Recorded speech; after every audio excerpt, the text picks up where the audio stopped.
നമസ്കാരം. ഏവർക്കും എല്ലാ ദിവസങ്ങളിലും വൈകുന്നേരങ്ങളിലുള്ള പോസ്റ്റ് മാർക്കറ്റ് റിപ്പോർട്ടുകളിലേക്ക് സ്വാഗതം. ഇന്ന് ഓഗസ്റ്റ് 7, 2025 വ്യാഴം. ട്രംപിന്റെ ഭാഗത്ത് നിന്ന് വന്ന പെനാൽറ്റി താരിഫ് 25% കൂടി മൊത്തത്തിൽ 50% അഡീഷണൽ താരിഫ് ഇന്ത്യയുടെ മേൽ അടിച്ചേൽപ്പിച്ചെങ്കിൽ കൂടിയിട്ടും, മാത്രമല്ല ഇന്ന് അദ്ദേഹത്തിന്റെ ഭാഗത്ത് നിന്നും ഇന്ത്യയുടെ മേൽ ദ്വിതീയ ഉപരോധങ്ങൾ ഏർപ്പെടുത്തുമെന്നുള്ള സൂചനകൾ വന്നെങ്കിൽ കൂടിയിട്ടും, ആദ്യ സെക്ഷനിൽ മാർക്കറ്റിനെ അത് തളർത്തുകയുണ്ടായെങ്കിൽ കൂടിയിട്ടും, ഉച്ചതിരിഞ്ഞ് 1:40 കൂടിയിട്ട് ഇതിനെയൊക്കെ മറികടന്നുകൊണ്ട് നമ്മുടെ മാർക്കറ്റിൽ ഒരു സർപ്രൈസ് റാലി ഇന്ന് ദൃശ്യമായി. മാർക്കറ്റിന് വലിയ നേട്ടം ഇന്ന് കൈവരിക്കാൻ സാധിച്ചില്ലെങ്കിൽ കൂടിയിട്ടും ഇന്ന് വലിയ റാലി ദൃശ്യമായി. തൽഫലമായി ഇന്ന് നമ്മുടെ മാർക്കറ്റിന് നേരിയ നേട്ടത്തോടു കൂടിയിട്ടാണെങ്കിലും തുടർച്ചയായി 2 ട്രേഡിംഗ് സെഷനിലും നഷ്ടത്തോടു കൂടിയിട്ടുള്ള ക്ലോസിംഗിന് ശേഷം ഇത്രയും മോശമായ ഒരു അവസ്ഥയിലും ഇന്ന് നമ്മുടെ മാർക്കറ്റിന് നേട്ടത്തോടു കൂടി വ്യാപാരം അവസാനിപ്പിക്കുവാൻ സാധിച്ചത് സർപ്രൈസിങ്ങും അതേസമയം ഇന്ത്യൻ മാർക്കറ്റിന്റെ സ്ട്രെങ്തും ഇന്ന് ഗ്ലോബൽ മാർക്കറ്റിന് കാണിച്ചു കൊടുക്കുവാൻ സാധ്യമാവുകയുണ്ടായി. ഇന്ന് ആദ്യത്തെ സെക്ഷനിൽ പ്രധാനമായും 4 കാരണങ്ങളാണ് നമ്മുടെ മാർക്കറ്റിനെ ഇടിവിലേക്ക് നയിച്ചത്. എങ്കിലും ഉച്ചതിരിഞ്ഞ് നമ്മുടെ മാർക്കറ്റിൽ അതിശക്തമായ റാലി കാണുവാനും നേട്ടത്തോടു കൂടിയും ഇന്ന് വ്യാപാരം അവസാനിപ്പിക്കുവാൻ കാരണമായത് പ്രധാനമായും 6 കാരണങ്ങളാണ്. അവ എന്തൊക്കെയാണെന്ന് നമുക്ക് വിശദമായി തന്നെ ഈ വീഡിയോയിൽ ചർച്ച ചെയ്യാം. ഇന്ന് ഇന്ത്യൻ മാർക്കറ്റിൽ എല്ലാ ഇൻഡസ്ട്രീസിലും ഗ്യാപ് ഡൗണോട് കൂടിയിട്ടുള്ള ഓപ്പണിംഗ് ആണ് ദൃശ്യമായത്. അവിടെ നിന്നും മാർക്കറ്റ് ഗ്രാജുവൽ ആയിട്ട് ഫോളോ ചെയ്യുന്ന കാഴ്ചയാണ് ദൃശ്യമായത്. നിഫ്റ്റിയിൽ ഇന്ന് ആദ്യ സെക്ഷനിൽ ഉണ്ടായ ഫോളോയോട് കൂടി നിഫ്റ്റി ജൂൺ മാസത്തെ ലോ ബ്രേക്ക് ചെയ്യുന്ന കാഴ്ചയും ദൃശ്യമായി. തത്സമയം നിഫ്റ്റി 1.5 കൂടി 24,344.15 എന്ന ലെവലിൽ ഇന്ന് സപ്പോർട്ട് എടുക്കുന്ന കാഴ്ചയും ദൃശ്യമായി. ഉച്ചതിരിഞ്ഞ് 1:40 കൂടിയിട്ട് നമ്മുടെ മാർക്കറ്റിന്റെ തിരിച്ചുവരവാണ് ദൃശ്യമായത്. അവിടെ നിന്നും 1.5 മണിക്കൂർ കൊണ്ട് ഇന്ന് എല്ലാ ഇൻഡസ്ട്രീസും അതിന്റെ ഡേ ഹൈ ക്രിയേറ്റ് ചെയ്യുകയുണ്ടായി. തൽഫലമായി സെൻസെക്സിന് ഇന്ന് അതിന്റെ ഡേ ലോയിൽ നിന്നും 926 പോയിന്റുകളുടെ നേട്ടം കൈവരിക്കുവാനും നിഫ്റ്റിക്ക് 290 പോയിന്റുകളുടെ നേട്ടം കൈവരിക്കുവാനും സാധിച്ചപ്പോൾ ബാങ്ക് നിഫ്റ്റിക്ക് 641 പോയിന്റുകളുടെയും ഫിൻ നിഫ്റ്റിക്ക് 270 പോയിന്റുകളുടെയും നേട്ടം കൈവരിക്കാനായി. ഇന്ന് നമ്മുടെ മാർക്കറ്റ് നേരിയ നേട്ടത്തോടു കൂടിയിട്ട് ആണ് വ്യാപാരം അവസാനിപ്പിച്ചതെങ്കിലും ഇന്നത്തെ ഈ പ്രത്യേക സാഹചര്യത്തില് ഇന്ന് നമ്മുടെ മാർക്കറ്റിന്റെ നേട്ടത്തെ നമുക്ക് വിസ്മരിക്കാൻ ആവുകയില്ല. Hero Motor Corp, Tech Mahindra, Wipro, Eternal, JSW Steel തുടങ്ങിയ സ്റ്റോക്കുകൾ ഇന്ന് നിഫ്റ്റിയിൽ നേട്ടം കൈവരിച്ചപ്പോൾ Adani Enterprises, Adani Ports, Trent, HUL, Grasim Industries തുടങ്ങിയ സ്റ്റോക്കുകൾ ഇന്ന് നിഫ്റ്റിയിൽ നഷ്ടം നേരിടുന്ന കാഴ്ചയും ദൃശ്യമായി. സെക്ടർ വൈസ് നോക്കുമ്പോൾ ഇന്ന് IT, മീഡിയ, ഫാർമ തുടങ്ങിയ സെക്ടറുകളിൽ 0.5% മുതൽ 1% നേട്ടം കൈവരിക്കുന്ന കാഴ്ചയും ദൃശ്യമായി. ഇന്ന് ബോർഡർ മാർക്കറ്റ്സിലും മാർക്കറ്റ് തിരിച്ചു വരുന്ന കാഴ്ചയാണ് ദൃശ്യമായത്. തൽഫലമായി BSE മിഡ് ക്യാപ്പിന് 0.4% നേട്ടത്തോടു കൂടി വ്യാപാരം അവസാനിപ്പിക്കുവാൻ സാധിക്കുകയുണ്ടായി. തത്സമയം BSE മിഡ് ക്യാപ്പിന് ഫ്ലാറ്റ് ആയിട്ടാണെങ്കിലും ഇന്ന് വ്യാപാരം അവസാനിപ്പിക്കുവാൻ സാധിച്ചു. പതിവിന് വിപരീതമായിട്ട് ഇന്ന് ഇന്ത്യൻ രൂപയുടെ ഭാഗത്ത് നിന്നും തകർപ്പൻ പ്രകടനങ്ങളൊന്നും ദൃശ്യമായില്ലെങ്കിൽ കൂടിയിട്ടും 3 പൈസയുടെ നേട്ടമാണ് അമേരിക്കൻ ഡോളറിനെതിരെ ഇന്ത്യൻ രൂപ ഇന്ന് നേടിയെടുത്തത്. തൽഫലമായി 87.70 എന്ന നിലയിൽ വ്യാപാരം അവസാനിപ്പിക്കുവാനും സാധിച്ചു. ഇനി നമുക്ക് ഇന്ന് നമ്മുടെ മാർക്കറ്റിലെ ആദ്യത്തെ സെക്ഷനിൽ ഫോൾ ഉണ്ടാകുവാൻ കാരണമായ 4 ഘടകങ്ങളും അതിനുശേഷം ഉച്ചതിരിഞ്ഞ് നമ്മുടെ മാർക്കറ്റിൽ ശക്തമായ റാലിക്ക് കാരണമായ പ്രധാനപ്പെട്ട 6 ഘടകങ്ങളും എന്തൊക്കെയാണെന്ന് നമുക്ക് വിശദമായി തന്നെ പരിശോധിക്കാം.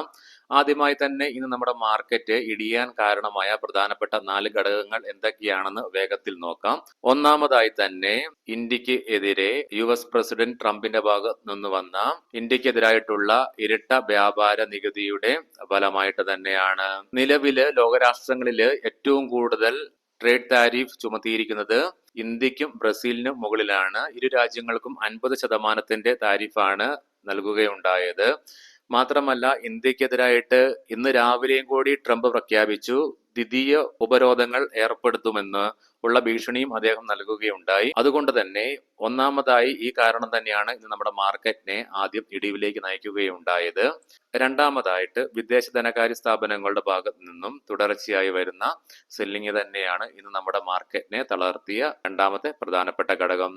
തുടർച്ചയായി 9 ട്രേഡിംഗ് സെക്ഷനിലും വിദേശ ധനകാര്യ സ്ഥാപനങ്ങൾ ക്യാഷ് മാർക്കറ്റിൽ നെറ്റ് സെല്ലേഴ്സ് ആയിട്ട് മാറുന്ന കാഴ്ച ദൃശ്യമാണ്. കൂടാതെ ഇന്ത്യൻ മാർക്കറ്റിലെ ഫ്യൂച്ചർ മാർക്കറ്റിലെ ഷോർട്ട് പൊസിഷൻസും ദിനം പ്രതി വർദ്ധിപ്പിച്ചുകൊണ്ടിരിക്കുകയാണ്. തൽഫലമായി ഫ്യൂച്ചർ മാർക്കറ്റിലെ ഷോർട്ട് പൊസിഷൻ 2023 ശേഷം 2 വർഷത്തെ ഏറ്റവും ഹൈയിലേക്ക് എത്തുകയുണ്ടായി. മൂന്നാമതായിട്ട് ഇന്ന് നമ്മുടെ മാർക്കറ്റിനെ തളർത്തിയ മറ്റൊരു ഘടകം ക്രൂഡ് ഓയിലിന്റെ വിലയിലുണ്ടായ ഉയർച്ച തന്നെയാണ്.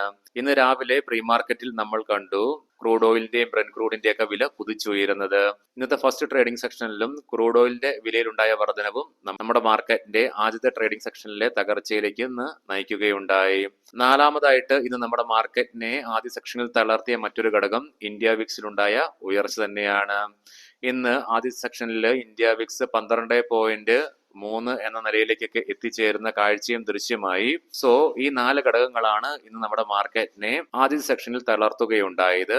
ഇനി ഇന്നത്തെ നമ്മുടെ മാർക്കറ്റിന്റെ അതിശക്തമായ റാലിയിലേക്ക് വരുമ്പോൾ പ്രധാനമായും 6 ഘടകങ്ങളാണ് ഇന്ന് നമ്മുടെ മാർക്കറ്റിനെ വലിയ റാലിയിലേക്ക് നയിച്ചതും അതിനെ തുടർന്ന് നേരിയ നേട്ടത്തോടു കൂടിയിട്ടാണെങ്കിലും ഈ പ്രത്യേക സാഹചര്യത്തിൽ നമ്മുടെ മാർക്കറ്റിനെ നേട്ടത്തോടുകൂടി വ്യാപാരം അവസാനിപ്പിക്കുവാൻ സഹായിച്ചതും. അവ എന്തൊക്കെയാണെന്ന് നമുക്ക് വിശദമായി തന്നെ പരിശോധിക്കാം. ഒന്നാമതായി ഇന്ന് നമ്മുടെ മാർക്കറ്റിനെ നേട്ടത്തിലേക്ക് നയിച്ച പ്രധാന ഘടകം ട്രേഡ് നെഗോസിയേഷന്റെ മുകളിലുള്ള പ്രതീക്ഷകൾ തന്നെയാണ്. ഇന്നത്തെ മാർക്കറ്റിന്റെ ആദ്യ സെക്ഷനിൽ നിക്ഷേപകരുടെ ഭാഗത്ത് നിന്നും ട്രേഡ് താരിഫ് വർദ്ധിച്ചത് മൂലമുണ്ടായ ആശങ്കകൾ വർദ്ധിക്കുക ഉണ്ടായി. അതിന്റെ സൂചകമായിട്ടാണല്ലോ ഇന്ത്യ വിക്സിലും ഉയർച്ച രേഖപ്പെടുത്തിയത്. പക്ഷെ ഉച്ചയ്ക്ക് ശേഷം നമ്മുടെ മാർക്കറ്റില് നിക്ഷേപകരുടെ ഭാഗത്തും അനലിസ്റ്റുകളുടെ ഭാഗത്തൊക്കെ ട്രേഡ് നെഗോസിയേഷനിലുള്ള പ്രതീക്ഷകൾ വർദ്ധിക്കുന്നതായിട്ട് അനുഭവപ്പെട്ടു. അതുകൊണ്ട് തന്നെ ഒന്നാമതായിട്ട് ഈ കാരണം തന്നെയാണ് നമ്മുടെ മാർക്കറ്റിനെ ഇന്ന് നേട്ടത്തിലേക്ക് നയിക്കുവാൻ പ്രധാനപ്പെട്ട കാരണമായി മാറിയത്. രണ്ടാമതായിട്ട് പോസിറ്റീവായിട്ടുള്ള ഗ്ലോബൽ ക്യൂസ് തന്നെയാണ് ഇന്ന് നമ്മുടെ മാർക്കറ്റിനെ വലിയ ഒരു റാലിയിലേക്ക് നയിക്കുവാനും അതിനെ തുടർന്ന് നേട്ടത്തോടു കൂടി തന്നെ വ്യാപാരം അവസാനിപ്പിക്കുവാൻ കാരണമായ മറ്റൊരു ഘടകം. ഇന്നലെ US-ലെ S&P 500ഉം നാസ്ഡാക്ക് ഒക്കെ നേട്ടത്തോടു കൂടി തന്നെ വ്യാപാരം അവസാനിപ്പിക്കുന്ന കാഴ്ച ദൃശ്യമായെങ്കിലും ഡോ ജോൺസ് ഫ്യൂച്ചറും ഇന്ന് 200-ലേറെ പോയിന്റുകളുടെ നേട്ടത്തോടു കൂടി ത്രൂ ഔട്ട് ഡേ ട്രേഡിംഗ് രേഖപ്പെടുത്തുന്നതും കാണുവാൻ സാധിച്ചു. യൂറോപ്യൻ മാർക്കറ്റ്സിലെ UK മാർക്കറ്റ് ഒഴികെ ബാക്കി ഇരു മാർക്കറ്റുകളും നേട്ടത്തിലായിരുന്നു തുടരുന്നത്. മാത്രമല്ല ഏഷ്യൻ മാർക്കറ്റ്സിലേക്ക് വരുമ്പോൾ ലീഡിംഗ് ആയ ഇൻഡസ്ട്രീസിൽ ഇന്ന് ഇന്തോനേഷ്യൻ മാർക്കറ്റ് മാത്രമേ നേരിയ നഷ്ടത്തോടു കൂടി വ്യാപാരം അവസാനിപ്പിച്ചുള്ളൂ. ബാക്കി എല്ലാ മാർക്കറ്റുകളും പോസിറ്റീവായിട്ടാണ് വ്യാപാരം തുടർന്നതും വ്യാപാരം അവസാനിപ്പിച്ചതും. സോ ഇന്ന് ഗ്ലോബൽ മാർക്കറ്റിലും യൂറോപ്യൻ മാർക്കറ്റിലും ഏഷ്യൻ മാർക്കറ്റിലും നമ്മുടെ മാർക്കറ്റിലും റിഫ്ലക്ട് ചെയ്യുന്ന ഒരു കാഴ്ചയാണ് കണ്ടത്. സോ രണ്ടാമതായിട്ട് ഈ ഒരു കാരണം നമ്മുടെ മാർക്കറ്റിനെ ഇന്ന് നേട്ടത്തിലേക്ക് നയിക്കുകയുണ്ടായി. മൂന്നാമതായിട്ട് ഇന്ന് ഇന്ത്യൻ രൂപ അമേരിക്കൻ ഡോളറിനെതിരെ നടത്തിയ പോരാട്ടം തന്നെയാണ് നമ്മുടെ മാർക്കറ്റിനെ നേട്ടത്തിലേക്ക് നയിച്ച പ്രധാനപ്പെട്ട ഘടകങ്ങളിൽ മൂന്നാമതായിട്ട് മാറിയത്. ഇന്ന് ഇന്ത്യൻ രൂപ അമേരിക്കൻ ഡോളറിനെതിരെ വലിയ ഒരു നേട്ടം നേടിയില്ലെങ്കിൽ കൂടിയിട്ടും കഴിഞ്ഞ ദിവസത്തെ ഫോളോടുകൂടി ഇന്ത്യൻ രൂപ അമേരിക്കൻ ഡോളറിനെതിരെ 6 മാസത്തെ ഏറ്റവും ലോ ക്രിയേറ്റ് ചെയ്തെങ്കിൽ കൂടിയിട്ടും ഇന്ന് അമേരിക്കൻ ഡോളറിനെതിരെ ഇത്രയും മോശമായ സാഹചര്യത്തിലും വലിയ ഒരു ചെറുത്തുനിൽപ്പ് നടത്തുന്നതായിട്ട് ദൃശ്യമായി. തൽഫലമായിട്ട് ഇന്ന് ഇന്ത്യൻ രൂപയ്ക്ക് 3 പൈസയുടെ നേട്ടം കൈവരിക്കുവാനും സാധിക്കുകയുണ്ടായി. ഇന്ത്യൻ രൂപയുടെ മൂല്യത്തിലുണ്ടാകുന്ന നേട്ടം വിദേശ ധനകാര്യ സ്ഥാപനങ്ങളെ നമ്മുടെ മാർക്കറ്റിലേക്ക് ആകർഷിക്കുന്ന പ്രധാനപ്പെട്ട ഒരു ഘടകം ആകുന്നത് കൊണ്ട് തന്നെ ഇന്നത്തെ ഇന്ത്യൻ രൂപയുടെ ചെറുത്തുനിൽപ്പ് ഒരു പരിധി വരെ ഇന്ന് നമ്മുടെ മാർക്കറ്റിനെ റാലിയിൽ ഒരു വലിയ ഘടകമായിട്ട് മാറി. നാലാമതായിട്ട് ഈ മുൻപ് പറഞ്ഞ 3 കാര്യങ്ങളുടെ പ്രതിഫലനമായിട്ട് ഉച്ചതിരിഞ്ഞ് ഇന്ന് നമ്മുടെ ഇന്ത്യ വിക്സും ഇടിവ് രേഖപ്പെടുത്തുകയുണ്ടായി. തൽഫലമായി 2.34% ഇടിവ് രേഖപ്പെടുത്തിക്കൊണ്ട് 11.68 എന്ന നിലയിലാണ് ഇന്ത്യ വിക്സ് ക്ലോസിംഗ് രേഖപ്പെടുത്തിയത്. അഞ്ചാമതായിട്ട് ഇന്ന് നമ്മുടെ മാർക്കറ്റിനെ നേട്ടത്തിലേക്ക് നയിച്ച മറ്റൊരു പ്രധാനപ്പെട്ട ഘടകം ഇന്ന് നമ്മുടെ മാർക്കറ്റിലുണ്ടായ വാല്യൂ ബൈയിങ് തന്നെയാണ്. ഇന്ന് ആദ്യ സെക്ഷനിൽ ദൃശ്യമായ വലിയ ഇടിവിന് ശേഷം നിക്ഷേപകരുടെ ഭാഗത്ത് നിന്നും ആശങ്ക കുറഞ്ഞതിനെ തുടർന്ന് ക്വാളിറ്റി സ്റ്റോക്സില് വാല്യൂ ബൈയിങ് ദൃശ്യമായി. തൽഫലമായി ഓട്ടോ, ഫാർമ, IT തുടങ്ങിയ സെക്ടറുകളിൽ ഇന്ന് വലിയ രീതിയിൽ തന്നെ വാല്യൂ ബൈയിങ് ദൃശ്യമാവുകയുണ്ടായി. ആറാമതായി ഇന്ന് നമ്മുടെ മാർക്കറ്റിനെ നേട്ടത്തോടുകൂടി വ്യാപാരം അവസാനിപ്പിക്കുവാൻ സഹായിച്ച പ്രധാനപ്പെട്ട മറ്റൊരു ഘടകം ആഭ്യന്തര ധനകാര്യ സ്ഥാപനങ്ങളുടെ ഭാഗത്ത് നിന്നും തുടർച്ചയായി വരുന്ന ബൈയിങ് തന്നെയാണ്.